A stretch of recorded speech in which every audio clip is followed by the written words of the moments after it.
Jingle, jingle, jingle, jingle, jingle, jingle. The cow.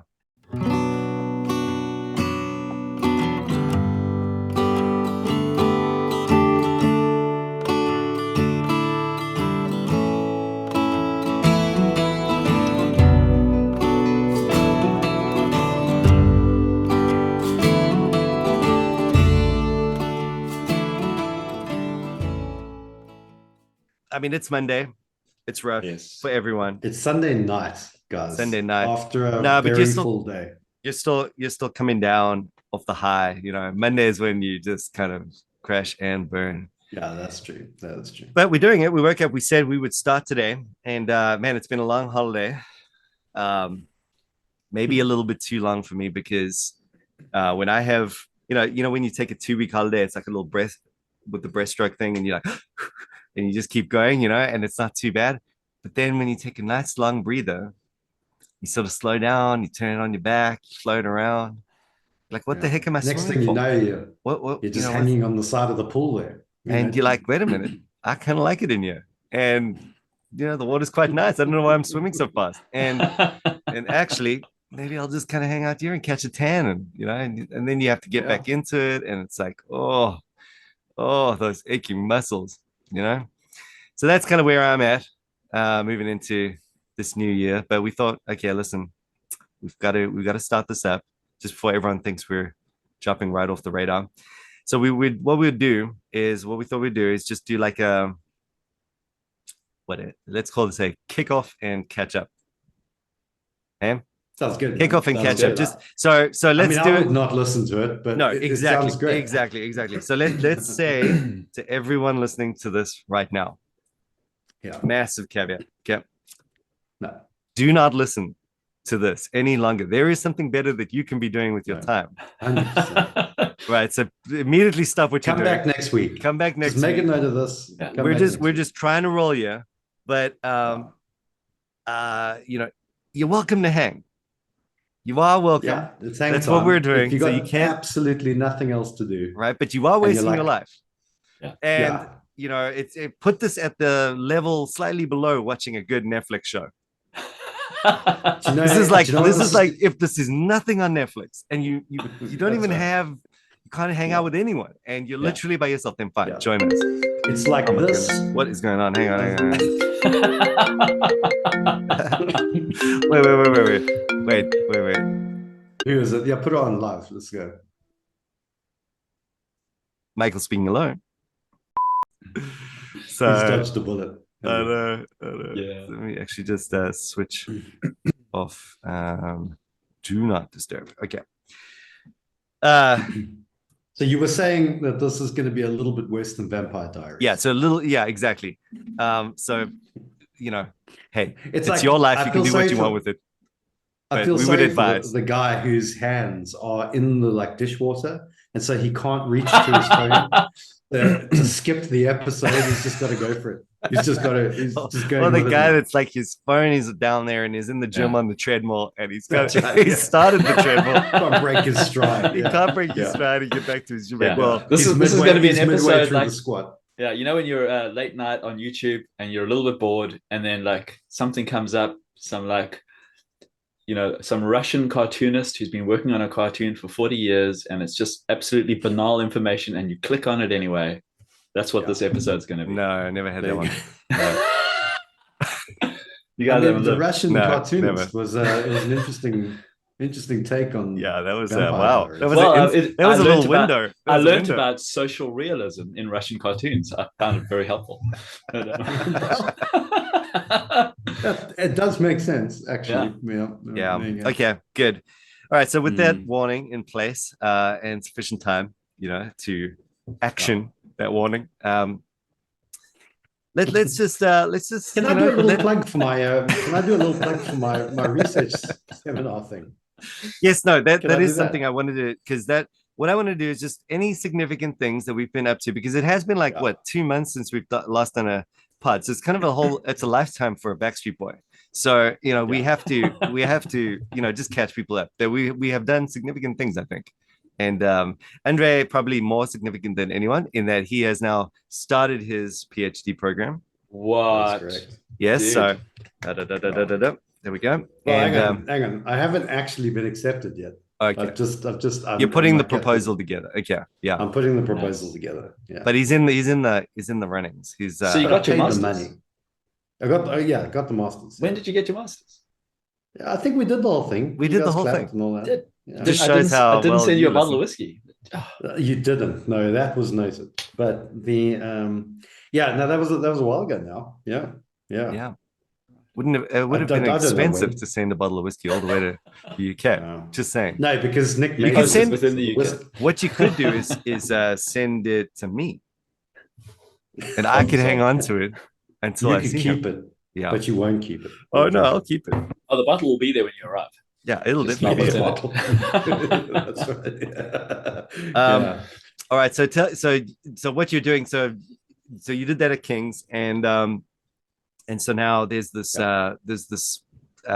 lecture thing that they've got going, or what are they doing? So what they're doing are some research seminars. So they're basically, I think it's a former King's Evangelical Divinity School students who have gone on to pursue further studies, and they're presenting some of their research. So it's guys who've done their PhDs or are doing their PhDs or are just involved in research somehow, some way. So I think they've had a couple of them. Mine's coming up. It's on Facebook. So Is that going to be online? Can we get to it? Yeah, it's online. Yeah. Okay, yeah, cool. Yeah. Yeah. You can, if you go onto my Facebook page, and you'll see it's like the only thing I've posted in the last 3 years. so it's easy to find. And then there's like a booking thing, and it's free to book. You just Okay, cool, awesome. And it's on.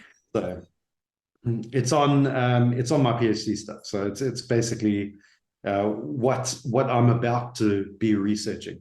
Okay, for my PhD, which is supernatural phenomena, a theology of the invisible realm and its interaction with the visible realm. So what I'm trying to do is understand how the invisible and visible realms relate to each other. What are the rules at play? So when you're talking about things theological, like the sacraments, what's the overlap between the visible and the invisible? But also when you're talking about actual supernatural phenomena.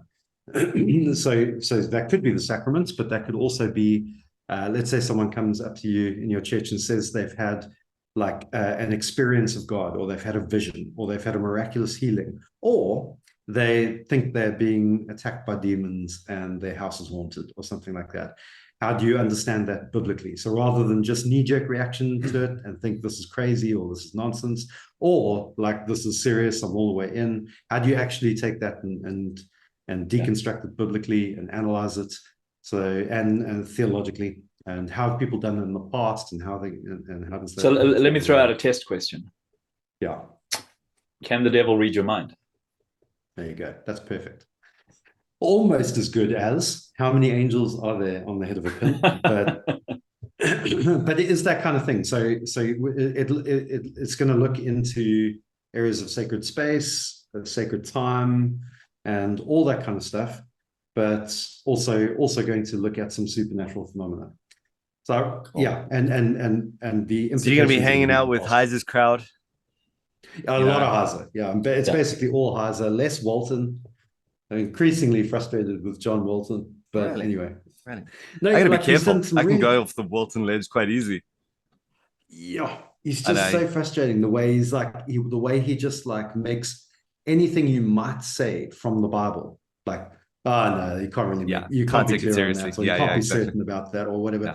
And like sometimes I agree with him, but a lot of the time I think, sheesh, man, you're just like, can we know anything? Yeah, exactly.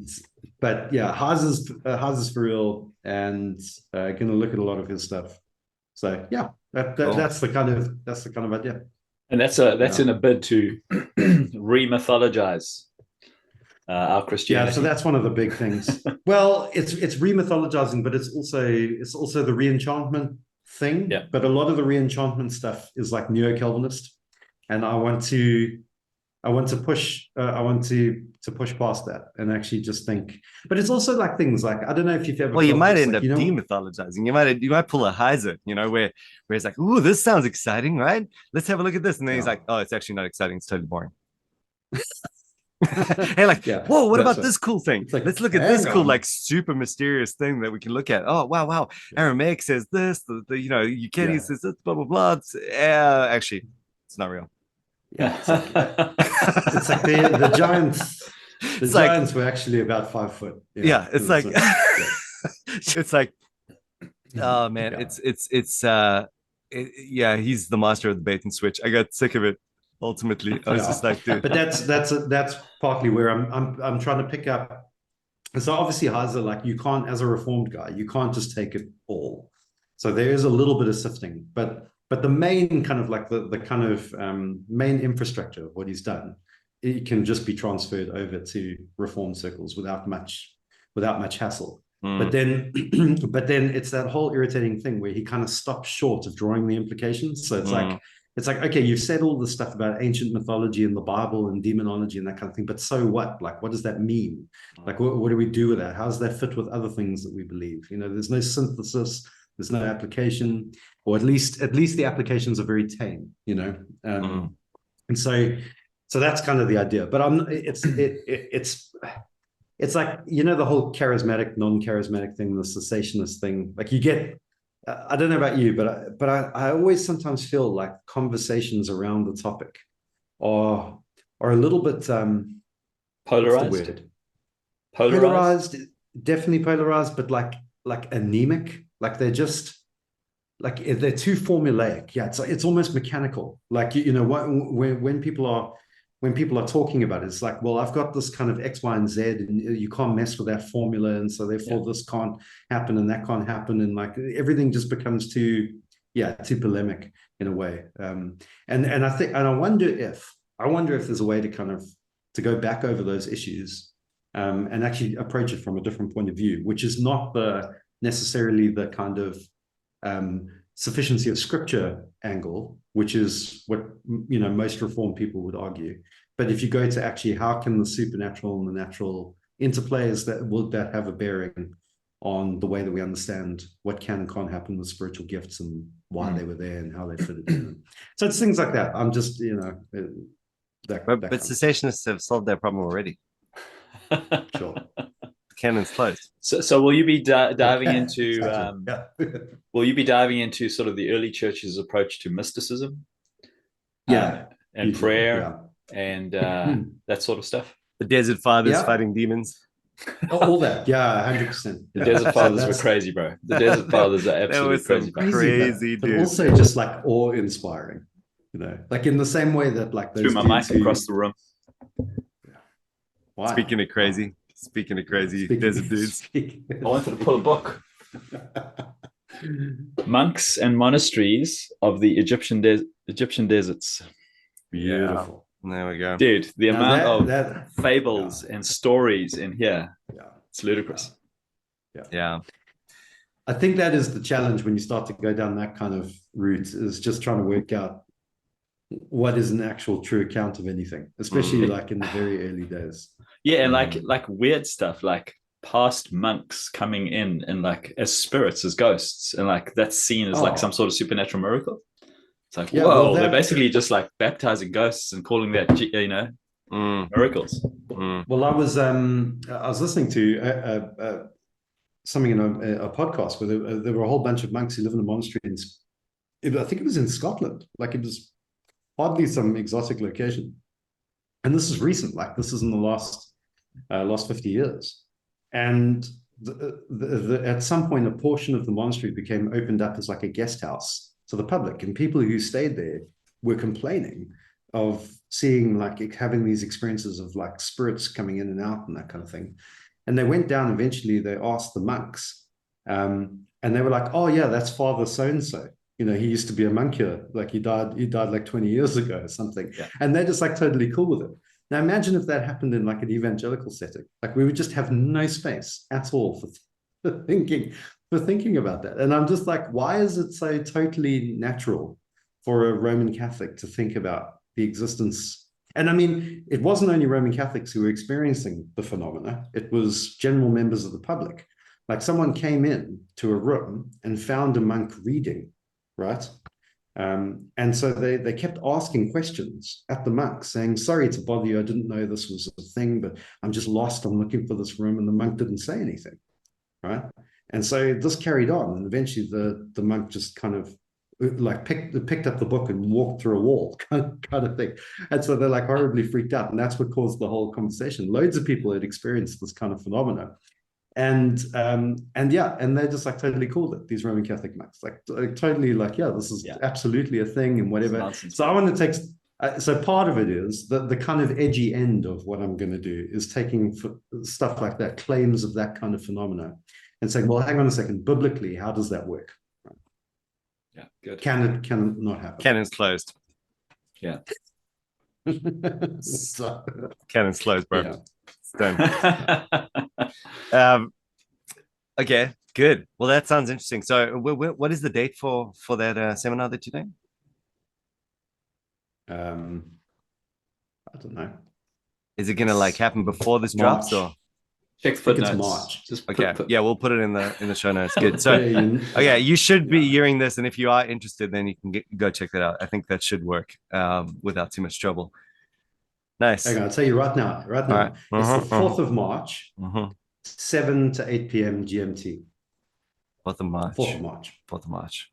Whew, that's close. That's coming up. It's real close. Yeah, that's not far away. All right, good. In fact, that's next week. Yeah. I need it. Good, you remembered. Yeah. Good talk. Good talk. Week after next. Man, well, okay, that actually might be a problem for me because like next week is Hell Week. You know, it all begins. Yeah. Man, Okay, semester starts. Don't make everything. those sorts of excuses. I'll get it done. It will be recorded though, right? I don't know. I don't know what the time zone thing is anyway, but yeah. Okay, good. Good. Yeah. All right. So Nick, there we go. There's your Pepsi challenge. Have you been what you been up to? Well, we got a new seminary in town. There's that. Yes, there is that. But I was going to say I got robbed for the 5th time, which was always fun. What is this, at your house or at the church? House. So I've been robbed twice at the church, and I've been robbed 3 times at my house. Yeah. What is going on with New Zealand? Never robbed in South Africa. That is strange. That is strange. What the heck? You should see how many guitars I've gone through, bro, with insurance, like replacing guitars. That's ridiculous. Yeah. Oh, man. Got to be an upside. Because what did Jesus say? Thieves break in and steal. I can verify it is true. Yeah, it is true. That scripture is true. What we need in New Zealand though are like big iron, walls with like electric fences and razor sharp glass around the perimeter of your property, and all the basics, the reasons you don't get robbed in South Africa. No, a big hungry dog is what you want. Yeah. Well, they can still, feed the dog. Just import a boerboel. That's what you want. Yeah. Anyway, okay, so you got robbed. That sucks. Yeah. So what else? Did they take any books? That's what I want to know. No, they mostly robbed my wife. Poor thing. So they went through her shoes and pulled out like select pairs and like it's crazy. Interesting. Little did they know that set of Reformation dogmatics behind you could go for at least 300. This is the church office. This place is safe now. This is the new church. Right. Okay. In fact, I hide stuff here now. Yeah. Nice. Yeah, you don't want to make that too public. Yeah. No one was going to watch us. It's fine. Okay. Good. Yeah. So otherwise, got a very busy year ahead. We've got the 2Age Sojourner podcast conference coming up. Yeah. What's that? October, November, somewhere around there, or early December? Did we say or something? We'll settle dates soon enough. It's getting later and later. Yeah. It's going to be 2025. Yeah. Well, we'll settle it. Yeah. But and somewhere around there. I've been asked to do 2 talks for the Impact Conference, which is mid-year. Wow. So King's birthday weekend. And then, I've been asked to do some lecturing at the Trinity Theological Institute, which is basically part of the Master's Seminary worldwide stuff that they do. So, okay. Yeah. So I've been asked to do New Testament epistles. Nice, like an overview. Yeah, I haven't received the lecture notes yet, so like what they want me to cover, but yeah, something like that. Okay. Yeah, that is busy. And while we're plugging things to join and whatnot, I should say, just if this drops, well, it will. We'll try and get this out this week. And that means that next week is when the semester starts. And if you are, wherever you are in the world, I think what you could do is just you could join us. So this year, I'm taking 3 classes. So Hebrew, if you want to, get in there on your Hebrew, jump into our class. We start from scratch and go all the way through to the end of who's our Mike? GTC, Grace Theological College. You can get it at I'll put it on the show notes again. So you could order the class if you're not from New Zealand. Just get hold of the GTC office and join us there. But the other one is perhaps a little bit more relevant to this podcast, which is I'm taking an intro to biblical theology, which is a great course because you can kind of just cover the whole thing, in one semester, just all the way Genesis to Revelation. And then if you want something a little bit more meaty, I'm also taking Pentateuch this year. So you jump in, that's just basically climb all the way through. So, that could be of real interest to someone listening to this. We're just running through, the Pentateuch and its theology. And so it is a biblical theology course focused on Genesis, running through the Pentateuch. And so you can register for that 2 weeks late, up to 2 weeks late if you want to. So you can still get in there if you're lagging a little bit, but it'd be good. That's one way to connect with, if you want some further Kleinian points, but also just further connect with one of us on the team here, then join us. That'd be good. So that's also going to be busy for me though. That's going to be So it sounds like it. Didn't you get a new position at the Forge Seminary? Yes, Mike? So I'm also I'm doing some work at Forge, which is really nice. I'm really enjoying it. I'm taking all their language stuff, and so Greek and Hebrew and all their biblical studies stuff. But it's a bit more, so how it works at Forge is it's online. So, video lectures all the way through. And so there I'm just tutoring. But what happens is, you got to check in with the students and do instructor assessments. So it ends up being a very meaningful time. You end up connecting with every student and, going through the material with them. And I didn't think I'd enjoy it as much as I am. It's really. So what's your role? What's your title there? Well, at the moment, so what I was doing is, I suppose it would be Professor of Biblical Studies would be the official title there with all the courses that I'm doing. But they have recently bumped me up to Dean, Academic Dean, because I'm also supervising all the research guys coming through, or a lot of them anyway. And so what's good about this, though, is that now, just because obviously if it's a set load of material, now as Dean, I get to kind of actually tweak that material and change it and add some stuff. And so, that'll be great. And it's really impressive. I really love what they're doing. I mean, I went into it sort of going, okay, well, this looks good, but I honestly believe it's one of the better programs out there. It's for an affordable distance, obviously it's not going to be, there's Ivy League and there's whatnot, and everyone's got to make their decision on what to do and what they need to study for. But I just love the way they have put that Forge Seminary program together, and the kinds of programs and the info, fantastic. And I just love the way they've personalized it, and the way I come away from those instructor assessments. I mean, it's been so good that I've actually recommended it to GTC, that we do that as part of our, regular thing, because, you get to know the guys who are, they're all in ministry at some level. And, you get to really work that theology through with them. And you come away thinking, geez, what a privilege. You get to actually help these guys move along in their training. And it's really been quite amazing. The other day, I got to, tutor a guy in Greek. And so he's working through Mounts, and going through the Zondervan, online editions and the interactive textbooks and whatnot. So I can, chime in there and make my little comments along the way and, supervise their tests and all that.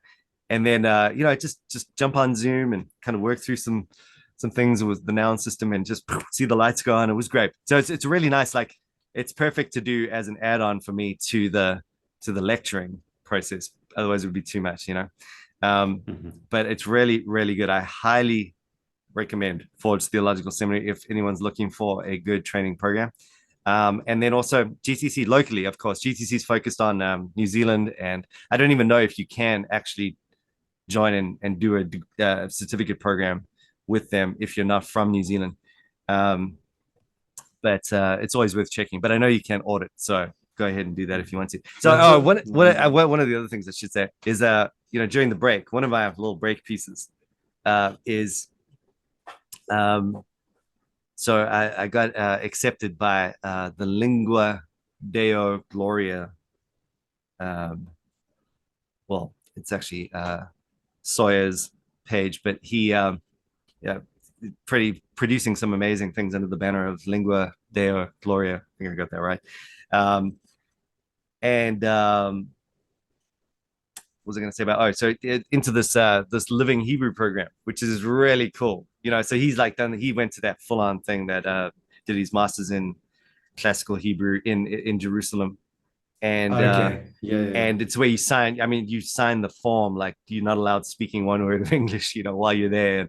And so he was there, so he speaks fluent modern Hebrew and ancient Hebrew, and he's just like totally thinking in Hebrew and so forth.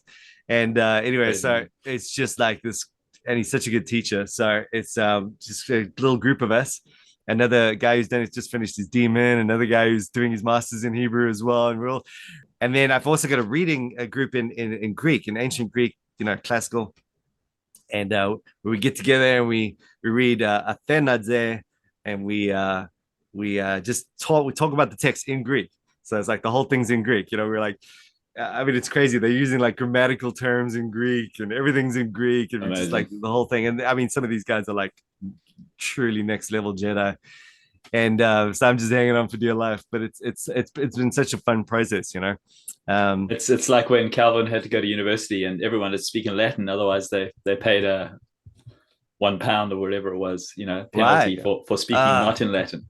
Well, one of the places that's recommended is the what is it called again? The Vivarium Novum or something. It's a place in Rome, or just outside of Rome, that's sponsored by the Roman government, or Italy. And their task is to preserve Latin and Greek culture, basically. Is that called the Vatican? Wow. No, well, it's actually decidedly not religious. So it's like classics and so forth, which is kind of the one unfortunate thing there, because really, to be fair, they should include more of the religious sort of side into it. But yeah, outside of Vatican and just completely focused on ancient Greco-Roman classics. And but yeah, they just only speak in Greek and Latin, and they just live there, and all they do is they just talk and they're like philologists to the nth degree. Like they'll tell you, if you in Greek, they'll explain how in Homer it was a little bit different to the way it evolved. They're talking in Greek, explaining the etymology of the Greek word. They know everything. And anyway, so one of these guys is heading over there next week. So they're just completely at the next level. I can see your retirement plan. Man, I would love to do that. I would love to do that because my daughter's just finished her kind of second year now, and I'm just looking at because there are these scholarships to go over there, and I was thinking, oh man, wouldn't that be great? Just get her into one of those programs, And you can go visit, and then it wouldn't be selfish because you're visiting your daughter. That'd be great. Exactly. Well, I would just kind of want to be there with her. Is that so wrong? Rome is like, after London, it's the best city in the world, bro. Oh no, I'm scarred from Rome. I mean, I spent too much time there before they introduced, the whole when you were South African, and I only had a South African passport, traveling around Europe, you had the Schengen visa thing, and there were some countries that didn't partake of it, and so I was going from Rome to Prague, and they wouldn't give me my visa. Some sort of problem happened there, so I was stuck in Rome, and waiting at the Prague visa place, Right, and I was like, dude, I just wanted to get out of there by the end of it. But yeah, so that was when I thought Jesus lived in the Vatican. That's Jesus' house, really big house. I totally thought that. Yeah. Well, I'm going to assess that claim of supernatural phenomena from a biblical theological point of view. That's the thing. Yeah. Well, maybe on some 2H Sojourner news. So I was approached by a guy called Jason Edwards, who's who's a listener to Two Age Sojourner and benefited a lot. And he has written a book. So he's a pastor. He's written a book on justification. And he was looking for a little blurb, a little write-up. And so his book is called For Christ's Sake Alone by Jason Edwards. And it's found on savoringthesaviorbooks.com. So there's a little push from one of our listeners who's written a book. Beautiful. That's cool. And but like, so what's the deal, Jason? Well, he like, obviously why had don't a favorite podcaster. I was about to say, like I didn't get no email. So what? Wait. Don't you want me on my book? On your book? What? Wait. Anyway, be more constructive with your feedback. Yeah. Seriously, what's up? What? Maybe I'm just the more approachable of the three of us. Why? I don't know. Like, why? So. Like, what sort of axe would you have to grind to get Nick on your book? That's what I'm a little bit worried about you. Yeah. Do you also want to sue the government, Jason? he obviously agrees with me on everything, I believe. I think so. Yeah. Well, anyways, if anyone's out there that wants another sort of book recommendation, I'm open to do that sort of thing. Yeah. As well. Anyway, I actually got my first author's check from, they give you an author's check every year. And I personally contributed to that. I feel like I should do that. Yes. You're welcome. I've concluded, because the book sales are pretty impressive, but I've concluded that it would be tough to make a living as an author. I don't recommend it. You're not at the point of giving them away for free yet. No. I mean, I can see how you get there though. Interesting process. Wow. But no, come on, so you're not going to tell us how much. We got to do it for the love, we got to do it for the love. Well, so I've been publishing these Greek tools, Greek and Hebrew things and everything, so I made the same on that as I did on my actual book. No. Yeah. That's crazy. Hold on. Yeah. Okay. Yeah, man. So reading, I am my reading is taking me into some strange places, guys. Yeah. That's all I'm gonna say. We gotta round this up with best books during the thing. Then we're good to go. We just gotta always catch up on best books. So The Mission of God, Brian Estelle. Yes, was it good? I'm reading that. Loved it. Yeah. It's very, very good. Yeah. It's a Presbyterian take on the spirituality of the church. So it's very Presbyterian. As a Baptist, though, it's still incredibly enlightening to read. And it's so Kleinian, it's ridiculous. I mean, the guy is basically, I want to send people to the book just to get the Kleinian angle. Yeah. And he one of his conversation partners is Jonathan Lehman, and he takes him to task on basically his political kingdom and his one kingdom approach. Oh, really? Yeah. Okay. But he's quite gentle. Like he's not aggressive towards Lehman. No, not at all. He's the whole respectful. The whole book's pretty ironic, but he is very clear. And I particularly benefited on his comments about the diaconal ministry to the poor. So, making a distinction between here we are as the local church. The deacons exist to help those in the local church, but we don't have a diaconal responsibility to culture we have a diaconal responsibility within the context of the church. And so just looking at our warrant to look after the poor, that the diaconal office argues for the church looking after its own, not every poor person in the world, as a starting point for a theological foundation for thinking about our engagement with poverty. So really, really helpful.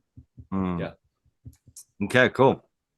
I second that. I'm busy reading Estelle's book now. I'm not very far into it, but so far mind blowing. Yeah, very, very good. But these little silver books, right, are great. And I've been reading two particularly good ones. Mike Morales, Morales. I don't know how you said. Here's one on Leviticus. Jeez, so good. Yeah.